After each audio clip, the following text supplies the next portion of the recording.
안녕하십니까. 생생경제 이상돈입니다.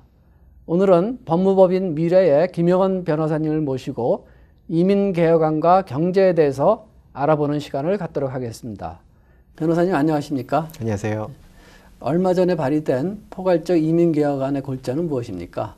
그동안 상원에서 많이 보도된 대로 많이들 기다려왔던 포괄적인 이민개혁안이 발표가 됐습니다. 굉장히 장문의 법안입니다. 844페이지나 되는 법안인데요. 그중에 저희 한인분들이 그리고 한국 한인분들의 경제에 영향을 미칠 수 있는 주요 부분들이 있는데요. 예를 들면 그동안 오랫동안 취업이민을 기다리는 많은 분들이 그 쿼터를 많이 기다렸던 분들을 좀 쿼터를 많이 늘려서 영주권을 좀 빨리 받을 수 있도록 한다든지, 또 특별한 관심을 받는 것은 아무래도 대사면일 텐데요. 지난 1986년에 레이건 대통령 시절에 있었던 대사면 이후 26년 만에, 그동안 잠깐 동안 한번 구제가 있었지만 26년 만에 대사면입니다. 그래서 이 안에 그동안 어떤 식으로 언제서부터 불법 체류에 있었던 분들이 어느 단계를 거쳐서 최종적으로 영주권을 받을 수 있는가에 대한 구체적인 내용이 다 들어 있습니다. 많은 분들이 관심이 있어서 잠깐만 더 말씀드리면 2011년 말 기준으로 미국에 거주하셨어야 되고요. 그 이전부터 현재까지, 그리고 불법 체류가 되신 분들은 약 10년 정도의 임시 영주권 신분을 거쳐서 약 10년 뒤에는 영주권을 신청하실 수 있도록 되어 있고요. 벌금이 좀 따르고요. 500불씩 2번, 그다음에 1000불을 나중에 정식 영주권을 받을 때 받도록 되어 있습니다. 그 외에 여러 가지 미국 국경을, 특별히 멕시코와의 국경을 거치는 부분을 좀 더 강화해서, 아무래도 반대자들이 많기 때문에 이분들의 반대를 우려를 불식시키면서 이제 그 사면을 하는 그 부분을 위해서 그 국경을 어떻게 강화할 것인가, 그런 부분도 굉장히 많고요.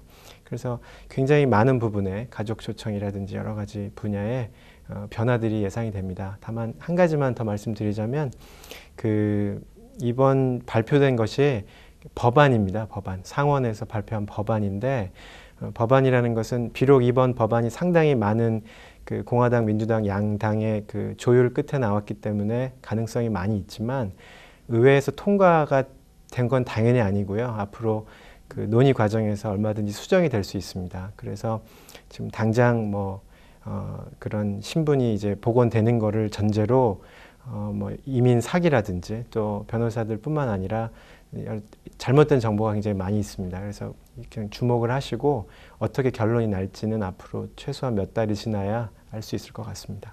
가족 초청 이민의 축소는 한인 및 아시안 커뮤니티의 경제에 영향을 줄 수 있을 것 같은데요.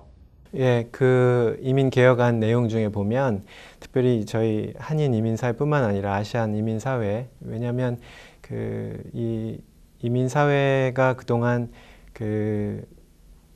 이민자들로 인해서 미국 경제에 많은 영향을 미쳤기 때문에, 좋은 영향을 미쳐왔기 때문에 우리가 예전에 가족을 불러서 계속 이렇게 이민자가 늘어나는 이제 시스템을 가지고 왔었는데, 특별히 시민권자의 형제자매 초청 카테고리가 없어지는 걸로 일단 발표가 됐습니다.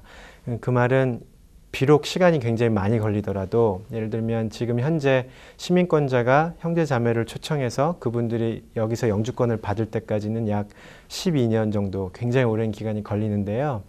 그 기간이 걸리다 하더라도 저희가 먼저 온 이민자들이 한국에 있는 형제 자매들을 초청함으로써 그 분들의 동반 가족까지 미국에 들어오는 그 효과가, 파급 효과가 굉장히 많았고, 또 그걸로 인해서 이런 이민사회 경제가 운영이 됐던 측면이 있는데, 이번 그 결정이 만약 최종 법안에도 그렇게 결론이 난다 그러면 앞으로 이민사회가 이렇게 확대되는데 조금 부정적인 영향을 줄 수 있는 그런 내용입니다. 그래서 당장 법안이 그런 내용이 들어갈 거라는 얘기가 들리자마자 저희 많은 이제 인권 단체라든지 또 이민 사회 여러 조직들이 그 부분이 이제 비록 여러 가지 좋은 그 혜택들이 있지만 가족 초청의 축소가 이민사회와 이민사회 경제에 미치는 영향이 좋지 않을 것이다 라는 우려를 하고 있고요. 그래서 앞으로 상원과 하원에서 앞으로 법안이 심의됨에 있어서 그런 부분에 조금 더 프레셔를 줘서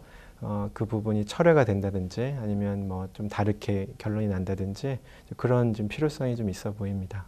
반면에 고승년 취업 이민 쿼터를 늘리는 내용이 포함됐던데요. 이게 말씀드린 대로 대사면이지 않습니까? 이런 불법 체류, 그 신분 미비하신 분들이 신분을 복원한다는 얘기가 나올 때마다 사실은 역차별이다 내지는 약간 상대적으로 박탈감을 느끼는 상황이 어떤 것이냐면 학생 비자라든지 여러 가지 어려운 여건을 유지하면서 이 체제 안에 합법적 체제 안에서 영주권을 진행하신 분들이 오히려 이 불체자 구제로 인해서 역차별을 받는 거 아니냐 이런 당연한 그런 비판이 있습니다.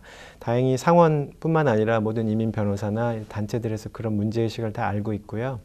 따라서 이번에도 상원의 불법 체류안 그 구제안에 따르면 모든 그 불법 체류 신분자들이 영주권을 최종적으로 받기 전에 현재 시스템 하에서 취업 이민으로 기다리는 모든 분들이 영주권을 받는 것을 전제로 그 후에 불체자들에게 최종적으로 영주권을 주는 걸로 시스템을 만들어 놨습니다.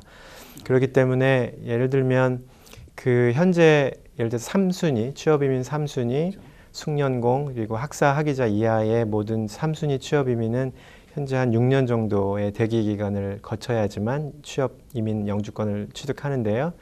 그렇게 된 가장 큰 이유는 취업 이민 3순위에 해마다 연간 허락하는 연간 쿼터가 신청하는 사람들에 비해서 터무니없이 적기 때문입니다. 그래서 이번 그 기존 시스템 하에 있는 분들을 빨리 영주권을 받게 하기 위해서 기존의 쿼터에 포함되어 있던 좀 더 고급 인력들을 아예 쿼터에서 빼버리고 그리고 기본적으로 이 3순위 취업 이민에 주어지는 이민 비자 쿼터 양을 늘려가지고 지금 현재 6년이 걸리는 그 취업 이민 절차가 뭐 지금 예측하기는 좀 이르지만 그보다는 많이 줄어들 확률이 많이 있고요. 그리고 또 한 가지는 취업 이민 을 줌에 있어서 한국 분들한테 유리한 부분인데요. 왜냐하면 저희 한국 분들은 상대적으로 다른 나라에 비해서 학력이 높고 경력이 많은 분들이 많기 때문에 이번에 그 기존 시스템의 취업 이민을 고치면서 merit based 비자라는 새로운 카테고리, 새로운 방법을 이제 고안해 냈는데요. 저희 한국말로 말하자면 점수제로 취업 이민 영주권을 준다는 겁니다. 거기에 따르면 학력이나 경력 그리고 미국에서의 거주 기간 정도를 전부 점수화해서 그런 부분이 조금 높으면 이민 비자를 빨리 받을 수 있도록 그렇게 시스템을 만들어 놨거든요. 그래서 그게 본격적으로 시작이 되는 법안에 따르면 18개월, 법안이 시작된 뒤로 18개월부터는 그 제도를 시작하기로 되어 있는데 그렇게 되면 지금 많은 분들이 기다리는 분들의 그 대기 기간이 많이 짧아질 겁니다. 그럼 여러 가지로 한인사회, 이민사회의 경제에 많은 도움이 될 것 같습니다. 한인들 가운데 취업 비자를 얻으려고 노력하시는 분들이 많은데 현황은 어떤가요? 뭐 많이 알려졌듯이 이제는 H-1B 취업 비자가요. 좀 특수한 비자인데요. 그 포지션을 위해서는 대학 학위 이상을 요구하고 그런 포지션에만 미국 사람들이 취업 비자를 주고 있습니다. 해마다 이제 4월 1일 경이 되면 그 취업 비자 신청을 하는 타이밍이 있는데요.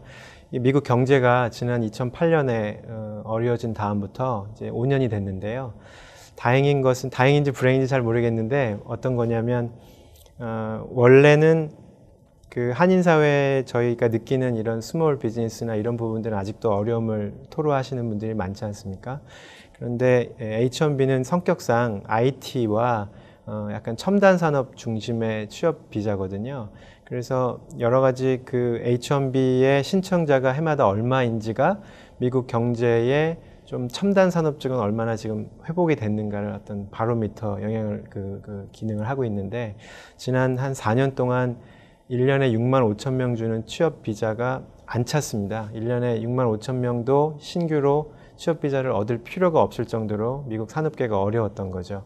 근데 올해는 5일 동안 지난 4월 1일부터 5일 동안 H-1B 접수를 받아서 6만 5천 명이 풀인데 12만 4천 명이 접수를 해서 5년 만에 그 추첨을 했습니다. 그러니까 이민 취업 비자를 받기 위해서 추첨을 해서 그 안에 포함돼야지만 심사를 받을 수 있는 승인은 나중 일이고 그랬기 때문에 지금 취업 비자가 굉장히 많이 접수되는 거 봐서는 미국 경제가 많이 지금 좋아지고 있다. 적어도 그런 좀 첨단 산업이라든지 IT 쪽으로 그런 그 효과가 결국은 저희 한인 사회에 이제 후방으로 영향을 미치지 않을까 그런 이제 기대를 하게 하고요.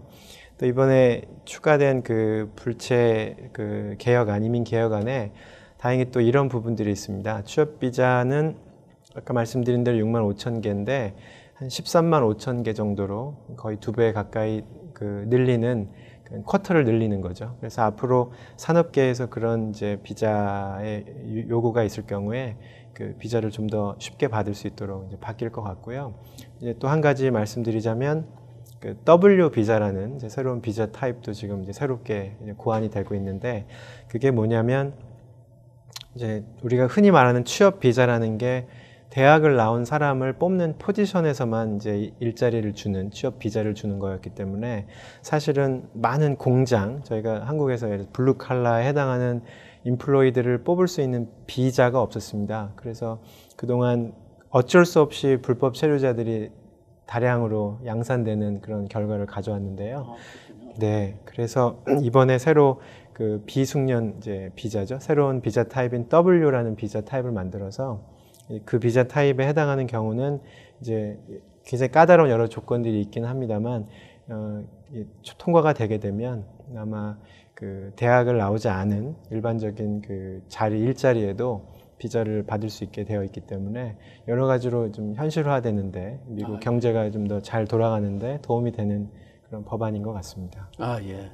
한인들의 그 관심이 많은 투자 비자, 즉 E2 비자라고 하는데요. 최근 현황은 어떻습니까? 사실 이민 개혁 법안과 지금 E2 비자 자체는 일단 현재로서는 큰 영향은 없습니다. 그러니까 무슨 말이냐면 E2 비자라는 것이 원래 주어진 근거가 미국과 해당 국가의 트리티, 조약에 의해서 주어지는 건데요. 그래서 이번 포괄적 이민 개혁안이 그 E2 비자에 대한 어떤 제한이나 아니면 확대를 특별히 규정할 이유는 없거든요. 그래서 예전처럼 계속 E2 비자는 많이 사용이 되고 있고요. 지금 미국 경제가 계속 안 좋기 때문에 스몰 비즈니스, 특별히 스몰 비즈니스를 사거나 창업할 때 쓰는 비자가 E2인데 저희가 한인 사회에서 취업 비자 H1B를 쓸 수가 없고 또 학생 비자로 신분을 유지하시는 데는 한계가 있고 또 어떤 경우는 뭐 공부를 할 수 없는 상황도 있을 수 있고 그러면 사실상 신분을 유지할 수 있는 방법이 결국 E2 비자, 소액 투자 비자밖에 없는 상황이거든요. 그래서 경제가 굉장히 어려움에도 불구하고 또 스몰 비즈니스들이 심지어 문을 많이 닫는 상황임에도 불구하고 신분 유지를 위해서 E2 비자를 하는 분들이 생각보다 많습니다. 그리고 다행인 거는 이민국이 이런 상황을 감안을 해서 E2 비자의 연장이라든지 처음에 신규 받을 때 그 기준을 그렇게 까다롭게는 안 두고 있습니다. 상대적으로. 그래서 다행스러운 건 본인 투자자가 자기 신분 유지를 하고 그러니까 비즈니스를 유지하면서 월급을 가져가고 한두 명 정도 파트타임으로라도 인플로이한테 이제 월급을 줄 수 있는 정도 상황이면 그래도 예전 같으면 조금 더 이렇게 어렵게 심사했을 법한 상황이더라도 요즘은 비교적 쉽게 E2 연장을 해주는 경향이 좀 있습니다. 저희 변호사들이 느끼기에. 그래서 뭐 지금 조금씩 미국 경제가 나아지니까요.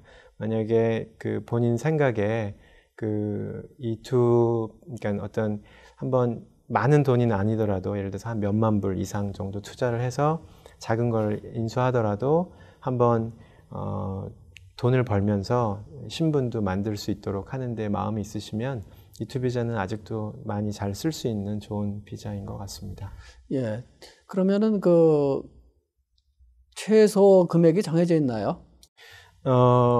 정해져 있지는 않습니다. 예. 그 법률은 전혀 그 부분에 대한 언급은 없고요. 구체적인 금액에 대해서는 다만 이제 영어 단어로 이제 substantial amount of investment이라고 하는데 굉장히 모호한 단어죠. 뭐가 substantial한지는 그냥 한국말로 상당한 뭐 이런 정도 의미인데요. 보통 그 다행히 서울 주한미국 대사관에서 E2 비자를 받아서 들어오시는 경우에 비해서 미국에 있으면서 E2로 바꾸는 경우에는 이민국이 금액을 시비를 걸면서 E2 비자를 안 주는 경우는 사실상 거의 없다고 해도 과언이 아닙니다.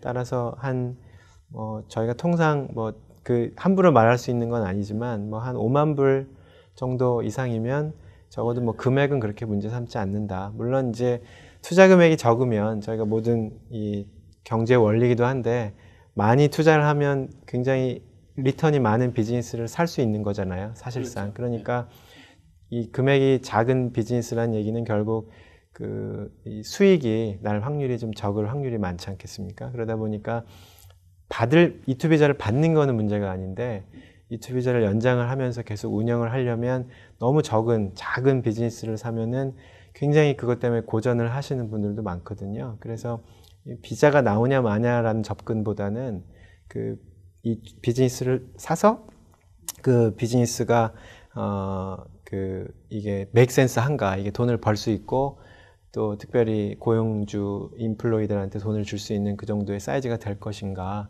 그런 판단이 좀 더 중요한 것 같습니다. 예, E2 비자 제도가 우리 저 한인 커뮤니티 경제에도 도움이 되시리라고 이렇게 보십니까?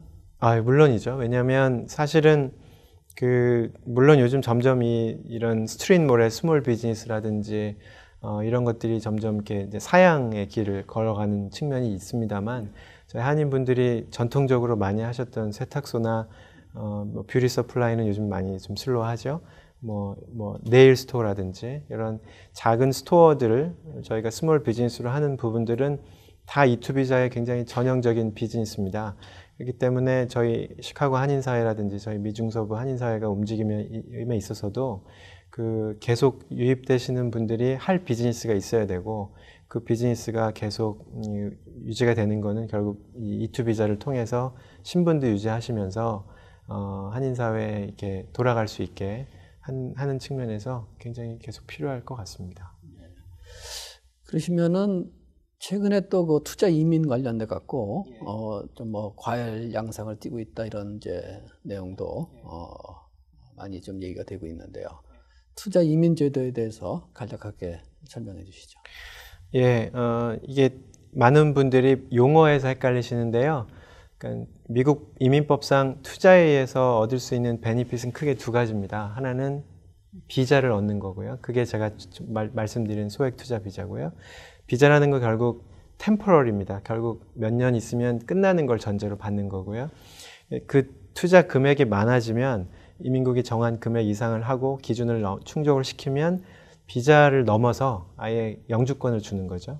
그래서 저희가 용어상 헷갈리지 않게 하기 위해서 비자는 투자 비자, 소액 투자 비자라고 하고, 투자로 인해서 영주권까지 얻을 수 있는 투자는 투자 이민, 영어 단어로는 뭐 EB5라고 많이 알려져 있죠. 그게 Employment Based Immigration의 5번째 카테고리이기 때문에 EB5라고 부르는 건데요. 최근 들어 이제 중국의 부가 늘어나면서 특별히 또 아시아 국가, 특별히 한국이나 중국에서 아직도 이제 미국에 대한 어떤 선호 사상이 아직도 있기 때문에 중국 분들이 굉장히 많은 수로 거의 허용되는 EB5 투자 이민의 거의 뭐 한 70-80% 정도를 중국 분들이 받고 있습니다. 만약에 부자들도 많고, 이제 그런 와중에 저희 한국 분들도 최근 몇 년 동안 이제 투자 이민을 통해서 영주권을 받으시는 분들이 해마다 몇백 명 정도는 되는 상황이시거든요. 주로 LA나 서부나 동부 지역에 좀 더 많이 집중되는 것 같기는 하고요. EB5는 기본적으로 두 가지 방법이 있습니다. 하나는 100만 불 이상 투자를 하고 10명 이상의 고용을 창출하는 투자를 할 경우에 영주권을 주는 투자 이민이 있고, 어떤 프로그램을 따로 정해서, 즉 어떤 사업주가 외국인들의 돈을 많이 모아서 어떤 콘소시엄을 만들어 가지고 어떤 대규모 프로젝트를 하는 거를 이민국한테 허락을 받으면 그 프로젝트에 돈을 투자하는 사람들한테 그 사업의 결과에 이제 근거해서 영주권을 주는 이제 두 가지가 있는데요. 최근에 이제 어느 지역에 무슨 큰 지역 개발한다, 어떤 데 뭐 스키장을 만든다, 뭐 무슨 이런 지역 개발하는 거에 50만 불 정도 투자를 하면은 영주권을 받을 수 있는 이제 그런 리지널 프로그램 센터, 이런 프로그램들이 있고요. 많은 이제 광고나 이런 것들이 있고, 실제로 그걸 통해 받으신 분들도 많이 있는데, 다만 이제 이 투자 이민이라는 게 일종의, 원래 투자라는 그 정의 자체가 내가 다 잃을 수도 있는 거지 않겠습니까? 돈을요. 그러니까 그 어떤 사람들의 늘 장밋빛 전망만 얘기하기 때문에 그 어떤 프로그램에 내가 돈을 50만 불을 부었을 때에 영주권을 받는 건 좋은데, 어떨 때는 그 프로젝트가 중간에 주저앉으면 안 되면 영주권을 아예 빼앗길 수도 있고 이런 거기 때문에 상당히 좀 조심스러운 측면들이 있죠. 왜냐하면 그 내 의지와 상관없이 그냥 무너져 버릴 수도 있는 거기 때문에. 그래서 좀 그런 부분에 관심이 있는 분들은 그냥 한 군데만 알아보지 마시고 좀 많은 전문가들의 도움을 받아서 진행을 하시는 것을 저희가 권하고 있습니다. 서류 미비자, 불법 체류자라고든지 하는데, 이게 추방이 되면은 경제에도 많은 영향을 줄 것으로 이렇게 우려되고 있는데요. 이민 개혁안은 이를 어떻게 반영을 하고 있는지요? 이번에 그 상원의 포괄적 이민 개혁안이 나오기 전에 이민변호사협회라든지 많은 단체에서 분명히 이 대사면에 대해서 반대하는 분들도 있거든요. 저희가 그 CNN이나 이런 데서 여론조사를 하면 한 60% 정도가 찬성을 하지만 미국 국민의 한 40% 정도는 왜 그 법을 어기고 미국에 입국한 분들한테 어떤 혜택을 주느냐, 또 과연 이분들을 정상화했을 때에 우리가 살고 있는 미국에 좀 나쁜 영향이 있지 않겠는가, 이런 이제 비판의 목소리들이 늘 있습니다. 저희가 이민 변호사협회라든지 친이민 단체에서 예전에 1986년에 레이건 대통령 이민 사면 이후에 지금 이제 26년 정도 됐는데, 27년 여러 가지 그 후에 사면으로 인한 미국 경제에 여태까지 미친 영향이라든지 이런 것들 많이 조사를 해서 통계 자료로 이 의회에 많이 제출을 했습니다. 실제로 또 그런 자료들이 결국 이제 먹혀서 이제 법안으로 나오는 건데요.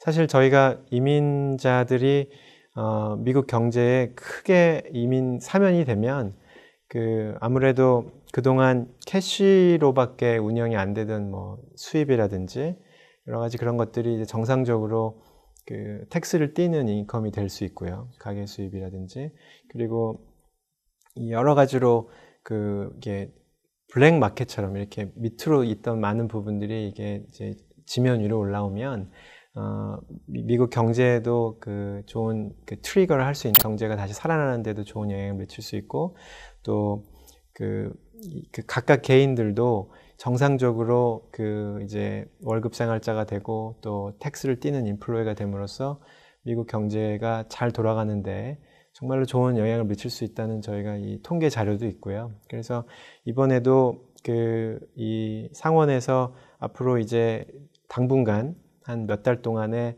하원도 거쳐야 되고 이제 여러 가지 운영이 이제 어떻게 될지가 이제 주목이 되는데, 이 시청자 여러분들께서도 혹시라도 이 중에 들으신 분 중에서 이런 이민 개혁안이 뭐 미국 경제나 우리가 사는데 나쁜 영향을 미치는 거 아니냐 이렇게 오해하신 분들이 계시면 그렇지 않습니다. 그래서 저희가 물론 신분을 유지를 못해서